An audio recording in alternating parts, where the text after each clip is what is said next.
ভাইরে ভাই, এত গরম, এত গরমে খাওয়া দাওয়া রান্না করা আসলে অনেক বেশি কষ্ট। একদম ছোট মাছ, ছোট মাছের চচ্চড়ি, সাথে হচ্ছে পাতলা, একদম পাতলা ডাল, এরকম করে কান ধরে ঝুরাইতেছি। এই যে এরকম করেই ঝুরাইতেছি, যাতে বোঝা যায় কতটা পাতলা। ডালটা হচ্ছে এতটা পাতলা, সুন্দর করে ডালটা হচ্ছে তেলে দিব, তেলে দিয়ে নিয়ে চচ্চড়ি, ছোটো মাছের চচ্চড়ি, ডাল, সাথে আরও অনেক অনেক আইটেম আজকে হচ্ছে আমি করব। সাথে থাকবে হচ্ছে এটা কী শাক, এটা হচ্ছে কলমি শাক,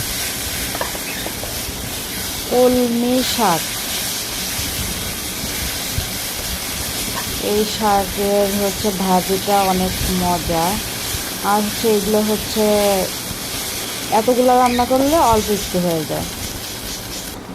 তারপরে হচ্ছে করলা ভাজি, মানে করলা এরকম করে মাঝখান দিয়ে ফালি ফালি করে এরকম করে হচ্ছে একটু মুচমুচে টাইপের একটা ভাজি। এটা খালি মুখে চিপসের মতো খেতেও ভালো লাগে। আর একটা লাস্ট একটা হচ্ছে পদ রান্না হচ্ছে, এটা হচ্ছে কাঁঠালের বিচি ভর্তা।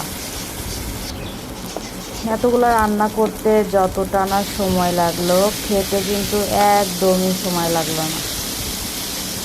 কাঁঠালের বিচি ভর্তাটা অনেক বেশি মজা হয়েছিল।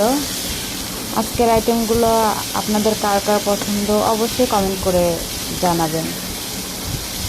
আর কে রান্না করে খাওয়ায় তাও জানাবেন। সবাই ভালো থাকবেন, সুস্থ থাকবেন। আসসালামু আলাইকুম।